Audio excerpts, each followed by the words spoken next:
이 찬양 시간이 굉장히 은혜롭죠. 그죠? 시편 100편 보도록 할게요. 시편 100편 1절하고 2절 말씀. 일어나. 한 목소리로 읽어볼까요? 100편 1절하고 2절이요. 시작. 모든 땅들아 너희는 주께 즐거이 소리칠지어다. 즐거움으로 주를 섬기고 노래하면서 그분의 얼굴 앞에 갈지어다. 네. 오늘은 교회와 찬양. 예. 우리가 교회에 모이는 이유가 주님께 찬양을 드리기 위함임을 오늘 우리 같이 살펴보려고 합니다. 예. 그러니까 하나님께 드리는 찬양은 마음에서부터 시작해요. 그죠? 예. 마음이 즐거움으로 가득 차 있으면 주님께 찬양을 드리게 된다는 것이에요. 그래서 마음에 가득 찬 그 즐거움이 성대를 지나가지고 바깥으로 나오게 되는 것이에요.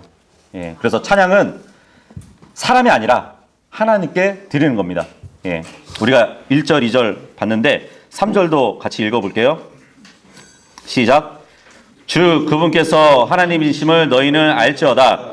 우리를 만드신 분은 그분이시요 우리 자신이 아니니 우리는 그분의 백성이요 그분 초장의 양들이로다. 예. 우리는 우연히 생겨나서 진화된 존재가 아니에요. 그죠? 호흡이 있는 모든 존재는 하나님께서 창조하신 것이에요. 그래서 예수 그리스도를 믿고 성령을 받은 모든 사람들은 하나님께서 그 안에 새로운 사람으로 창조해 주신 것이에요. 그러니까 새로운 사람을 창조하신 것이에요. 그래서 첫째 생명과 둘째 생명 모두 주님으로부터 우리가 받았다는 것이에요. 지금 여기 있는 모두가 설교자는 아니에요. 그죠? 여기 모인 모두가 선교사도 아니고 복음 전도자도 아니고 목사도 아니에요. 하지만 우리는 모두 주님 앞에 나와서 주님께 찬양을 드릴 수 있습니다. 그죠? 에베소서 5장 18절에서 21절까지 이것도 한번 우리가 같이 읽어보도록 하겠습니다. 에베소서 5장 18절에서 21절이요. 시작. 술 취하지 말라. 그것에는 과도함이 있나니 오히려 성령으로 충만할지어다. 시와 찬송가와 영적 노래로 너희끼리 서로 말하며 너희 마음속에서 주께 노래하고 선율을 만들며 모든 일로 인해 우리 주 예수 그리스도의 이름으로 항상 하나님 곧 아버지께 감사를 드리고 하나님을 두려워하는 가운데 서로에게 복종하라. 예. 지금 우리가 읽은 이 구절은 한 문장으로 되어 있어요. 예. 그러니까 영어 킹제임스 성경에 보면은 한 문장으로 되어 있어요. 지금 18절에서 21절까지가. 예. 왜냐하면 이 구절들은 서로 깊은 관계가 있기 때문이에요. 예. 또 하나로 연결되어 있기 때문이에요. 우리가 함께 모였을 때 우리가 한 영에 의해서 지배를 받아요. 그죠? 그것을 보여주는 거거든요. 마치 술 취한 자가 술의 지배를 받는 것처럼 성경은 술 취하지 말고 이제 성령으로 충만하라고 말씀하잖아요. 술 취한 사람은 알코올의 지배를 받잖아요. 그죠? 하지만 그러니까 술 취한 사람은 걸음걸이를 보거나 또 이제 말이나 행동을 통해서 볼 때 취해 있으면 알코올의 지배를 받는다는 얘기예요. 그래서 술 취한 사람 주위에 있는 사람들은 모두 그 사람이 술에 취해 있는지 그 사실을 안단 말이죠. 그런데 성경은 우리 입에서 나오는 그 말로 인해서 성령님의 통제 아래 있게 되면 그 성령님의 지배를 받는다고 말씀해 주고 있어요. 우리의 걸음도 우리의 행동도 모든 것이 성령님의 통제 아래 있을 수 있다는 것이에요. 그래서 우리 주위에 있는 모든 사람들이 우리를 보면 성령으로 충만하다는 것을 알 수 있는 것이에요. 그래서 이것이 바로 지금 에베소서 5장 18절에서 말씀하고 있는 것이에요. 그 에베소서 우리가 읽은 거 보면 시와 찬송가와 영적 노래로 너희 자신에게 말하고 너희 마음속에서 주께 노래하고 선율을 만들라고 그렇게 기록이 되어 있습니다. 그러니까 성경 말씀은 시와 찬송과 영적인 노래로 자신에게 말하라고 지금 말씀을 하고 있단 말이에요. 네. 이 세상 사람들도 자신에게 말하곤 하죠. 그죠? 예. 바깥으로 막 소리를 내서 말하기도 하고 그냥 속으로 말하는 사람들도 있어요. 예. 근데 그냥 자기 자신에게 말할 때도 있지만 때로는 뭐 상대방과 논쟁이나 토론을 할 때도 있어요. 그죠?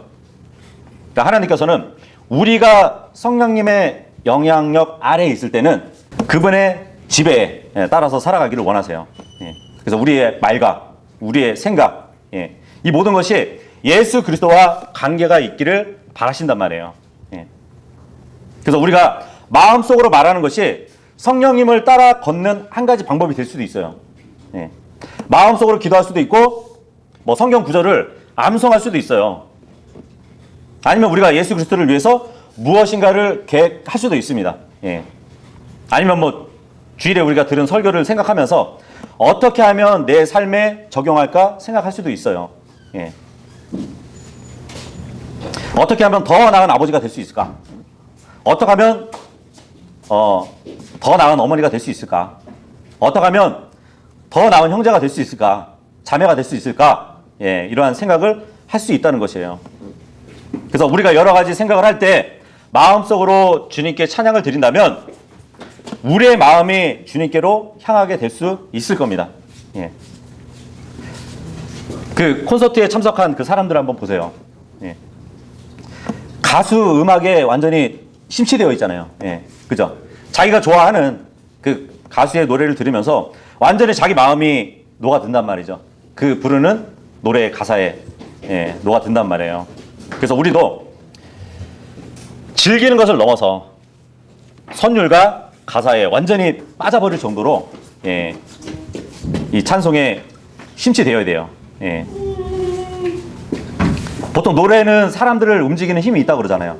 그죠? 예. 이 세상 사람들이 하는 노래에도 사람들의 마음을 움직인다면 우리가 주님께 찬양을 드릴 때 성령님께서도 우리를 위해 해주신 일이 얼마나 위대한가 그걸 우리가 생각한다면 우리의 마음도 움직일 수 있을 겁니다. 그죠? 정말 주님께서 우리를 위해서 해주신 일이 무엇인지 우리가 안다면 그 위대한 일을 기억하게 하시고 우리의 마음이 온전히 주님께로 향할 수 있도록 도와주신다는 얘기예요. 근데 그런 것이 이러한 찬양 속에 또 가사로 우리가 또 볼 수 있잖아요. 그래서 우리가 금방 읽은 요 에베소서 5장의 말씀 보면은 또 너희 마음속에서 주께 노래하라고 말씀을 하고 있거든요. 너희 마음속에서 주께 노래하라고. 그래서 우리가 찬양을 하지만 진정한 찬양은 마음속으로부터 우러나와야 되는 것이에요.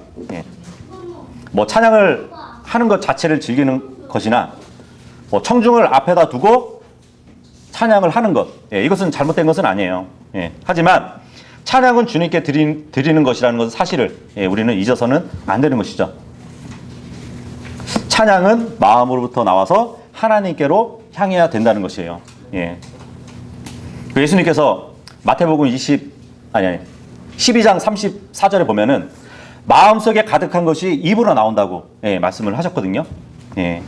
그렇다면 우리의 찬양이 입으로 나올 때는 그 마음속에 정말 하나님께로 향한 그 마음이 있어야 나온다는 것이잖아요.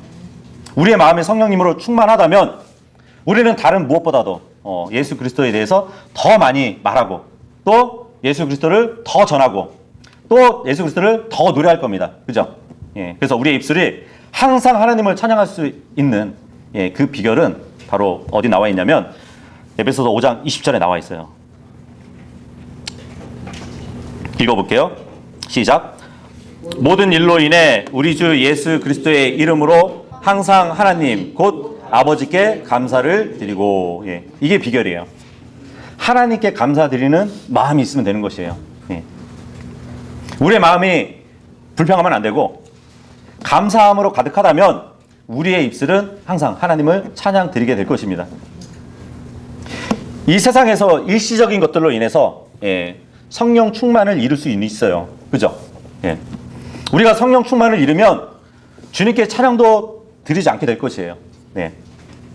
우리가 이 세상에서 여러 것들을 생각할수록 하나님을 찬양하지 않게 됩니다. 하지만 우리가 하나님께서 우리에게 해주신 일들을 생각한다면 하나님을 찬양하게 될 것이에요. 그래서 중요한 것은 우리가 단순히 노래하는 게 아니라 성령으로 충만하게 되는 것이 우선적인 것이에요. 그러기 위해서는 우리의 마음이 항상 하나님께 대한 감사로 충만해져야 된다는 것이에요. 그리고 21절을 이렇게 이어서 말씀을 하십니다. 21절 읽겠습니다. 시작. 하나님을 두려워하는 가운데 서로에게 복종하라. 예.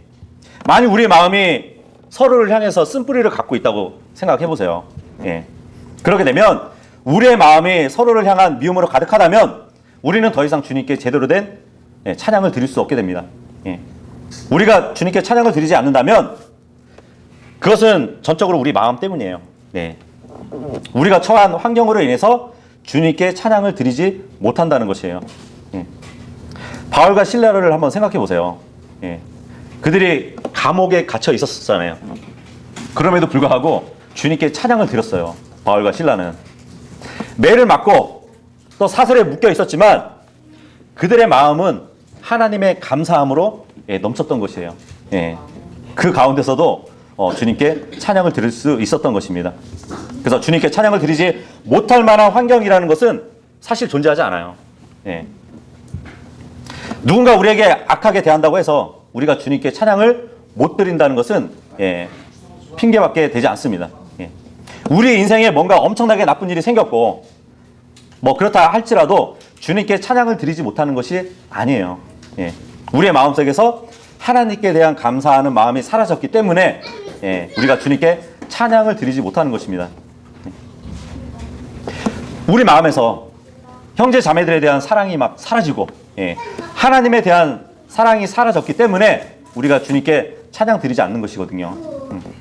그래서 우리가 성령으로 충만하지 않고 우리 자신으로 충만하기 때문에 또 주님께 찬양을 드리지 못하는 것이에요.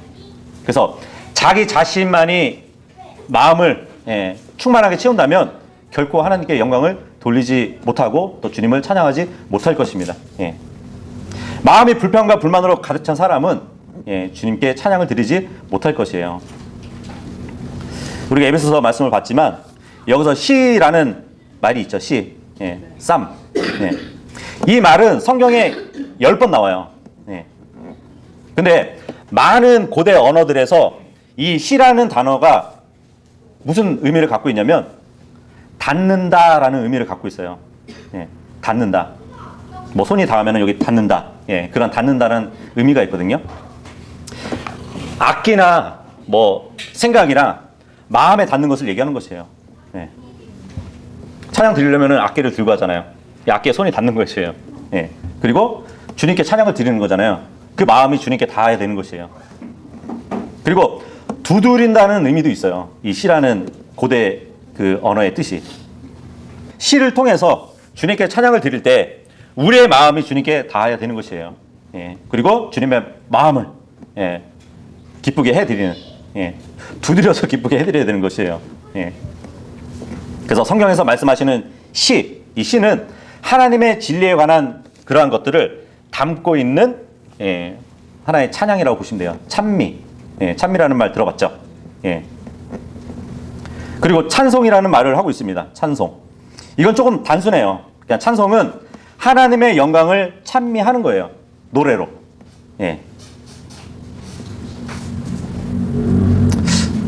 그런 가사 있잖아요. 저 장미꽃 위에 이슬. 이거는 굉장히 시적인 표현이죠. 그죠? 이거는 시예요. 말 그대로. 그런데 찬송은 조금 더 직접적으로 주님께 영광을 돌리는 노래로 우리가 보시면 됩니다. 그런 찬양 있잖아요. 왕관을 들이세 아시죠? 어린 양 주님께. 이게 이제 찬송이라고 보시면 돼요. 그래서 시와 찬송은 조금 이렇게 구별이 된다고 보시면 되고, 그리고 영적인 노래라는 말이 나오죠. 그죠? 에베소서에 영적인 노래. 이것은 말 그대로 예수님이 말씀하셨듯이 내 말이 곧 영이라고 말씀하셨단 말이에요. 성경 구절에 곡을 붙인 것이라고 보시면 돼요. 그리고 주님과 교제를 나누는 그 영적인 생활에 대한 것도 어떻게 보면 영적인 노래라고 우리는 볼 수 있습니다. 시편을 보면은 영적인 노래가 가득해요. 예. 다윗이 하나님과의 영적인 교제를 나누면서 지은 곡들이 많단 말이에요. 예. 그래서 모든 시편이 영적인 노래는 아닌데 어떤 시편은 찬송이기도 하고 어떤 시편은 영적인 노래이기도 합니다. 예. 우리가 이제 골로새서 3장으로 한번 가보도록 할게요. 12절에서 16절까지 예, 같이 읽어보도록 하겠습니다. 12절에서 16절까지요. 시작. 그러므로 너희는 하나님께서 선택하신 자요 거룩하고 사랑받는 자로서 긍휼히 여기는 심정과 친절과 겸손한 생각과 온유함과 오래 참음을 입고 누가 누구와 다툴 일이 있거든 서로 참고 서로 용서하되 그리스도께서 너희를 용서하신 것 같이 너희도 그리하여며 이 모든 것 위에 사랑을 입으라. 사랑은 완전함을 이루는 띠니라. 하나님의 화평이 너희 마음속에서 다스리게 하라. 너희도 그 화평에 이르도록 한 몸 안에서 부르심을 받았으니 감사하는 자가 되라. 그리스도의 말씀이 너희 모든 지혜와 함께 너희 안에 풍성히 거하게 하여 시와 찬송가와 영적 노래로 서로 가르치고 훈계하며 너희 마음속에서 은혜로 주께 노래하고. 예. 이 성경 문맥을 잘 보세요. 예. 우리가 주님을 바르게 찬양 드리기 위해서는 먼저 우리가 하나님 앞에서 바른 사람이 되어야 되는 것이에요. 그죠?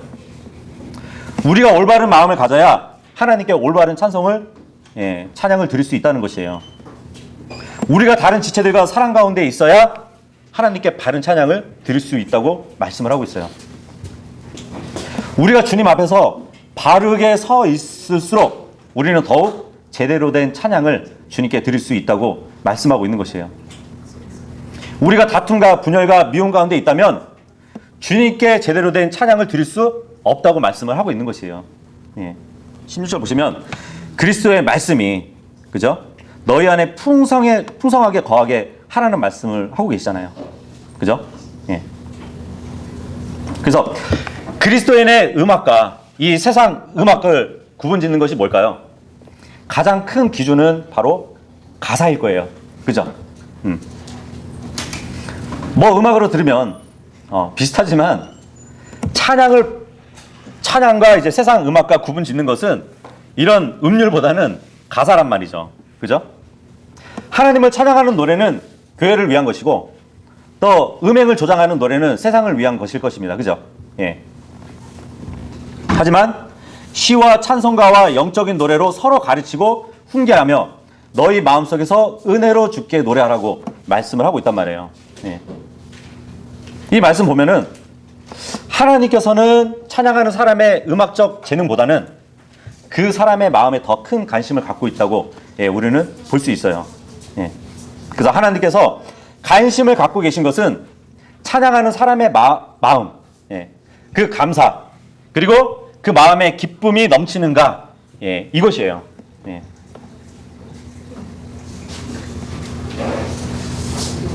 그래서 어디선가 막 찬양이 들려오고 누가 찬양을 하는지 내가 모른다면 저는 그 찬양 자체를 감상하면서 주님께 영광을 돌릴 겁니다.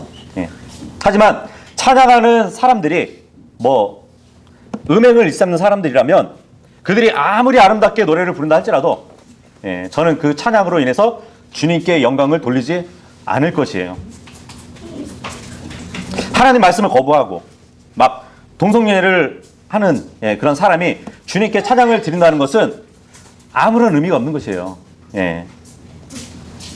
예수 그리스도를 믿고 구원받고 거듭난 사람이 진심으로 우러나오는 찬양을 드리는 것, 그 찬양에만 의미가 있는 것입니다. 그래서 찬양할 때 중요한 것은 음악적 재능보다는 은혜로운 마음이 있느냐 이거예요. 하나님께서는 여러분이 얼마나 노래를 잘하는지 관심이 없으세요. 노래를 잘 부르느냐에 관심을 가졌다면 노래 잘 못하시는 분들은 주님의 눈밖에 있을 겁니다. 하지만 하나님께서 관심을 갖고 계신 것은 여러분이 얼마나 주님을 사랑하는 거예요. 여러분이 주님을 사랑한다면 여러분이 부르는 그 찬양은 주님께서 받으시기에 합당하고 좋은 찬양입니다. 하지만 여러분이 하나님을 사랑하지 않는다면 아무리 뛰어난 뭐 기법을 막 통해가지고 예, 악기를 다루거나 뛰어난 기법으로 막 그 음성으로 노래를 부른다 할지라도 예, 주님 앞에서는 예, 그것은 소음에 지나지 않아요. 그래서 마음이 중요하다는 것입니다. 예. 이 성경에 보면은 노래하다, 예, 이 sing이라는 말이 119번 나와요. 예. 근데 17번은 주님께 노래하다, 예, 이렇게 나옵니다. 그리고 30번은 찬양을 노래하다, 예, 이 말씀으로 기록되어 있어요. 그리고 3번은 서로 노래하라, 예, 이렇게 되어 있어요. 그리고 나머지 50번은 어떻게 주님께 찬양을 드려야 하는지 그 방법에 대해서 설명을 해주는 구절이에요. 그래서 몇 가지 이렇게 보면은 시편 51편에서는 크게 노래하래요. 크게. 예. 그리고 시편 67편에는 기쁘게 노래하래요. 예. 기쁘게 노래. 그리고 에레미야서 31장으로 가면 거기도 기쁘게 노래하라고, 예, 말씀을 하고, 시편 147편에 보면은 감사함으로 노래하라고 합니다. 예. 그런데 고린도전서 14장에 와서 보면은 이해하면서 노래하래요. 우리 앞에 있는 찬양을 보고, 찬송가를 보고, 예, 이렇게 부르지만 이해하지 않고 부를 때가 있지 않나요, 우리도?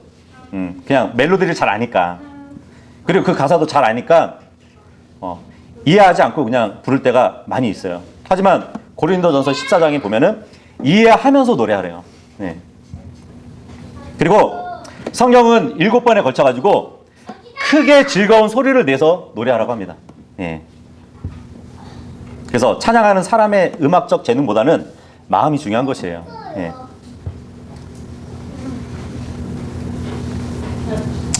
근데 이제 그 찬양하는 법, 예. 이 찬양하는 법을 배우는 것은 전혀 잘못된 것은 아니에요. 예. 오히려 하나님의 백성들은 찬양하는 법을, 예, 배워야 했습니다. 예. 역대하 23장 13절 보시면 보니 보라 왕이 입구에 있는 자기 기둥 옆에 서 있고 통치자들과 나팔 부는 자들은 왕 옆에 서 있으며 그 땅에 온 백성은 기뻐하여 나팔로 소리를 내고 또한 노래하는 자들 곧 노래로 찬양하는 것을 배운 자들은 악기를 연주하므로 이에 아달랴가 자기 옷을 찢으며 이르되 반역이로다 반역이로다 하매. 여기 보니까 노래를 배우는 자들이 있어요. 그죠? 그렇다면 악기도 배워야 되는 것도 당연히 좋은 일입니다. 예. 찬양도 배우고, 네, 악기도, 예, 배우는 것은 굉장히 좋은 일이에요. 예. 그것도 주님을 위해서 하는 거기 때문에. 우리가 보통 노래하면은 뭐 솔로, 듀엣, 뭐 합창 이런 거 많이 들어보잖아요. 그죠? 예. 성경에는 솔로가 나와요. 솔로. 예. 역대상 6장 33절 한번 보도록 할게요.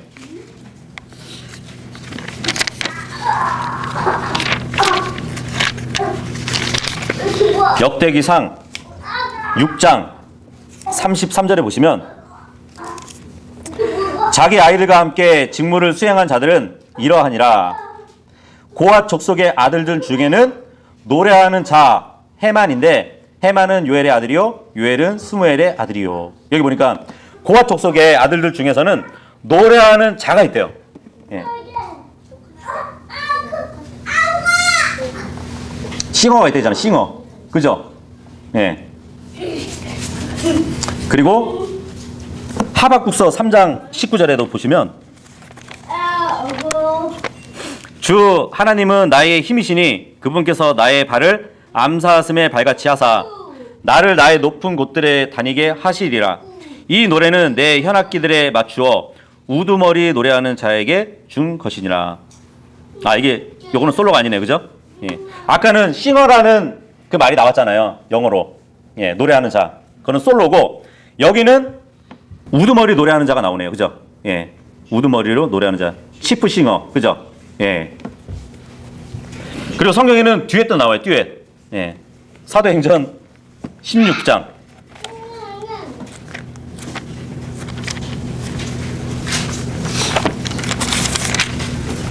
사도행전 16장 25절에 보면 한밤중에 바울과 실라가 기도하며 노래로 하나님을 찬양함으로 듀엣이죠.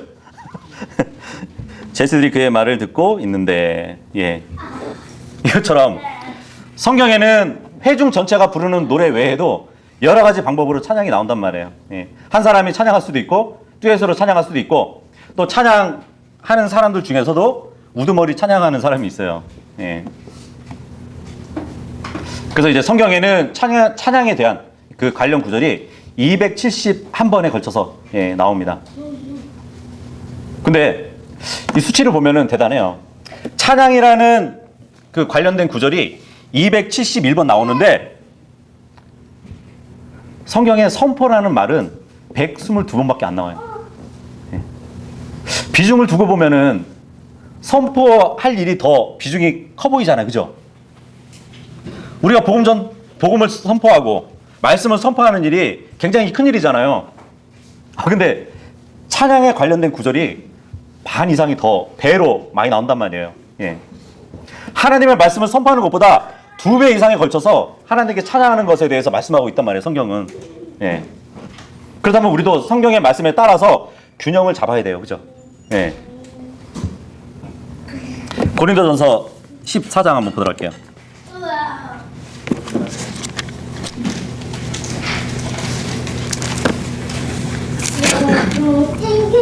고린도전서 14장 15절 보시면 그러면 어찌 해야 하겠느냐 내가 영과 함께 기도하고 또한 이해하면서 기도하며 내가 영과 함께 노래하고 또한 이해하면서 노래하리라. 예, 이 변개된 성경에는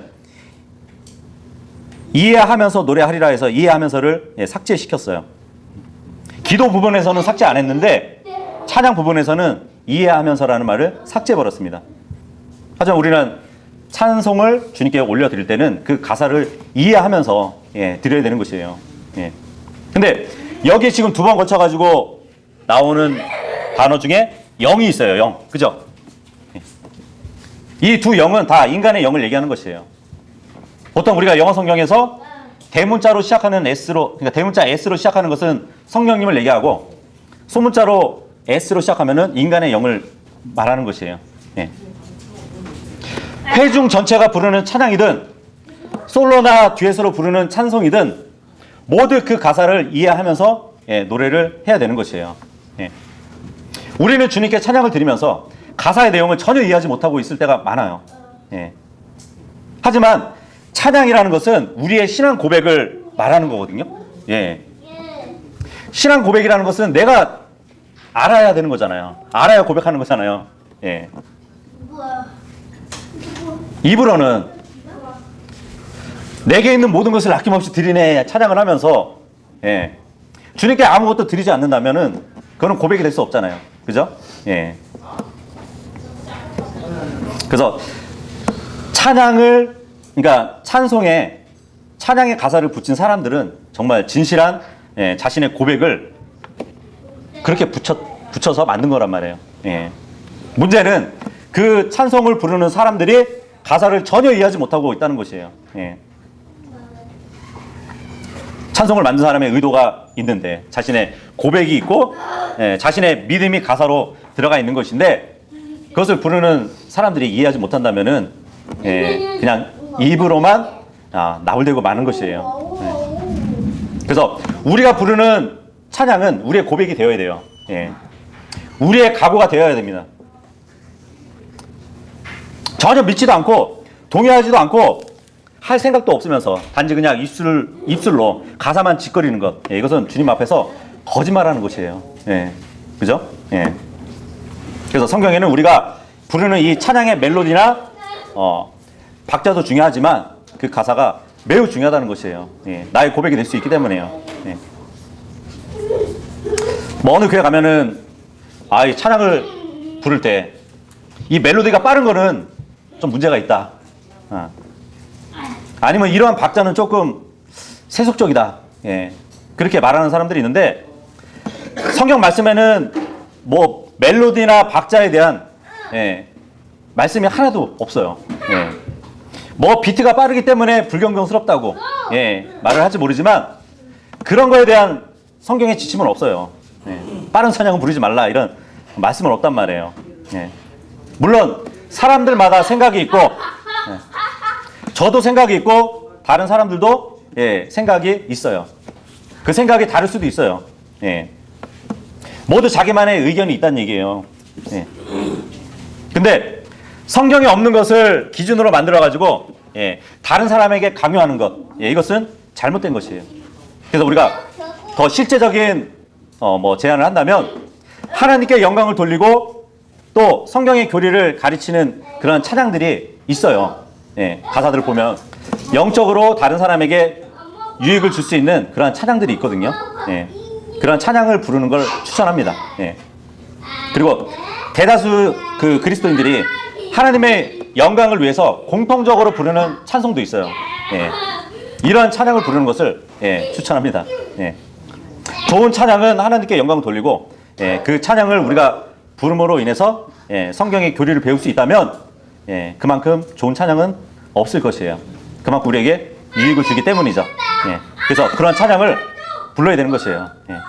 우리는 각자 개인이 좋아하는 찬양이 있을 것이에요. 그죠?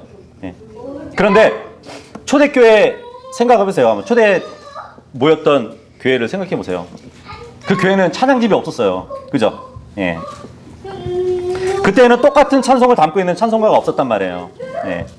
그러니까 보다 이제 본질적인 것을 우리는 붙들어야 됩니다. 성경에서 말씀하지 않는 것을 가지고 다른 사람을 막 정죄하거나 분란을 일으키면 안 되는 것이에요. 근데 이 찬송 하나 가지고도 그런 교회가 있다는 얘기예요. 성경에서 말씀하지 않는 것을 가지고 막 이런 찬양은 좋고 저런 찬양은 나쁘고. 물론 이제 우리가 옷을 보면 그렇잖아요. 이 옷에 대한 성경적인 지침이 정확하게 이렇게 나와 있진 않지만 우리는 그 옷을 보고 좀 이렇게 불편한 옷이 있고, 그죠? 그런 걸 볼 수 있단 말이죠. 너무 이제 이 세상적인 무슨 메탈식 그런 찬양이 있다면 그런 거는 매우 불편하긴 할 거예요. 어떻게 보면은 가사를 음미하기보다는 그 악기의 소리에 압도돼 버리거든요.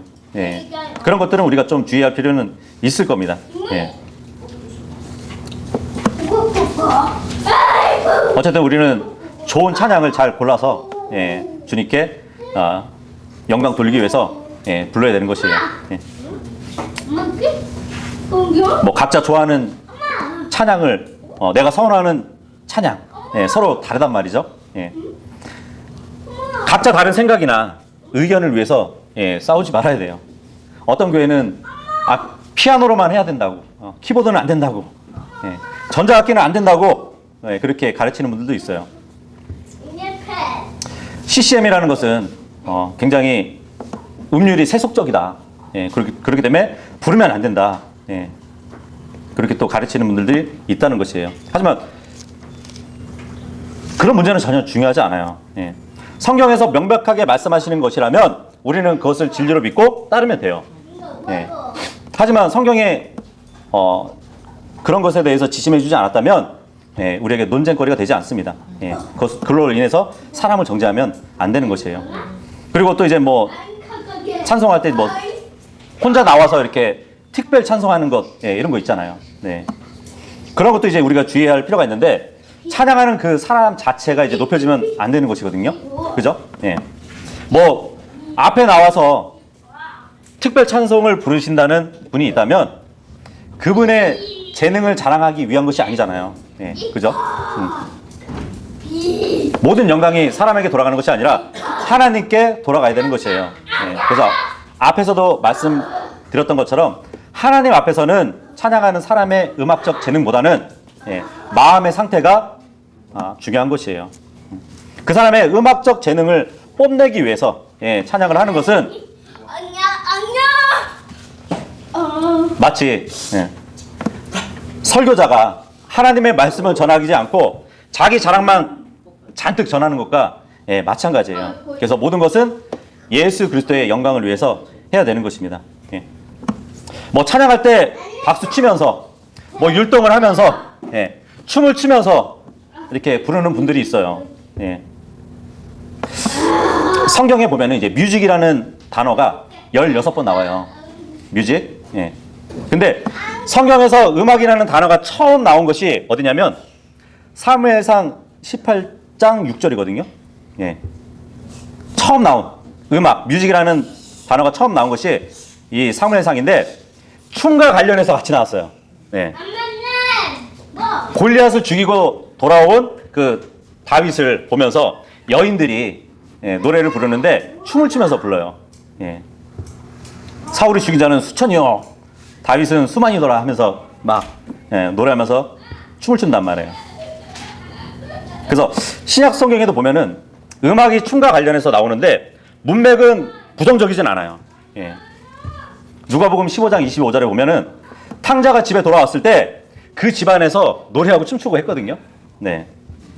다만 신약 성경을 우리가 봤을 때 그리스도인들에게 주님께 찬양을 드리라고 하지 춤을 추라고는 이렇게 기록이 되지 않았다는 것은 우리가 기억할 필요는 있어요. 예. 어쨌든 이제 마지막으로 이제 음악에 대한 몇 가지 사항을 이제 정리해 보면, 다시 말하지만 이제 자신들의 전통이나 생각으로 다른 사람들을 정죄하면 안 됩니다. 예. 춤을 좋게 여기지 않는다고 해서 무조건 부정적으로 가르치면 또 안 되는 것이에요. 예. 성경에도 춤에 관한 지침이 나오지 않아요. 예. 그리고 성경에 나오는 것이라고 해서 꼭 그리스도인들에게 다 적용되는 것도 아니에요. 예. 다윗이 음악으로 그 악령 들렸던 사울 앞에서 하프를 키면서 그 악령이 나갔잖아요. 그죠? 예. 그렇다고 해서 성경에 나와 있으니까 우리의 신약 성경, 그러니까 우리 신약 성경의 교리로 가르치면 안 된다는 것이에요. 예. 그래서 성경에 나온 일이라고 해서 모두 그리스도인들이 해도 되는 것은 아니라는 것이죠. 예. 반드시 신약 성경의 다른 부분에서 말씀하시는 것과 일치하는지 우리가 이것을 확인해야 됩니다. 예. 어떤 교회에서는 이제 새로운 찬양은 부르면 안 된대요. 그 찬송가만 부르는 교회도 있어요. 예, 이것도 성경적인 게 아니죠. 성경에는 새로운 노래라는 표현이 9번 나와요. 예, 뉴송이 나온단 말이에요. 그래서 새로운 노래로 찬양을 드리는 것은 비성경적인 것이 아니에요.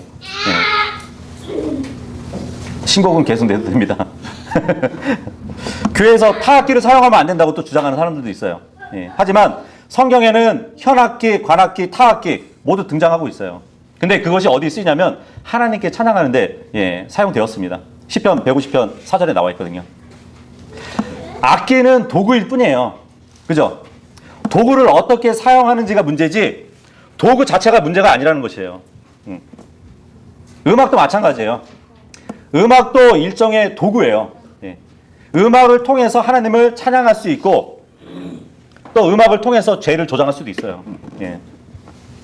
그래서 성경에는 특정한 악기를 금지한 적이 한 번도 없습니다. 다만 우리가 무슨 일을 하든지 다른 연약한 그리스도인들이 실족하지 않도록 그러한 지혜는 구해야 되긴 하겠죠.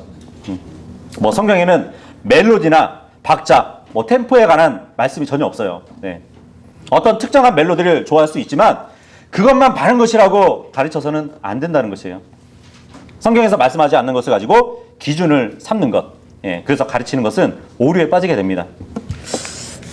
이제 계시록 15장 한번 보도록 할게요. 계시록 15장 1절에서 3절까지 보시면, 또 내가 하늘에 있는 크고 놀라운 다른 표적을 보았는데 7 천사가 마지막 7 재앙을 가졌더라. 이는 하나님의 진노가 그것들 안에 가득 채워져 있기 때문이더라. 또 내가 보니 불 섞인 유리바다 같은 것이 있는데 짐승과 그의 형상과 그의 표와 그의 이름의 수를 이기고 승리한 자들이 하나님의 하프들을 가지고 유리바다에 서서 하나님의 종 모세의 노래와 어린 양의 노래를 부르며 이르되 주 하나님 전능자여 주의 일들은 크고 놀라우시니이다. 성도들의 왕이여 주의 길들은 의롭고 참되시니이다. 이 말씀을 하고 있어요. 구원받은 사람들이 하늘에서 무엇을 하게 될지를 말해주고 있죠. 구원받은 사람들은 하늘에서 노래할 거예요. 주님께 찬양을 드릴 겁니다. 기쁨과 즐거움과 감사함으로 노래하고 또 주 예수 그리스도를 찬양할 것이에요. 우리가 이 세상에서 주님께 찬양을 드리는 것은 하늘에서 할 일을 미리 연습하는 것이에요. 우리가 그날을 소망하면서 예, 기쁘게 찬양을 드리는 삶을 사시는 모두가 될 수 있기를 예, 바라겠습니다. 아멘. 예.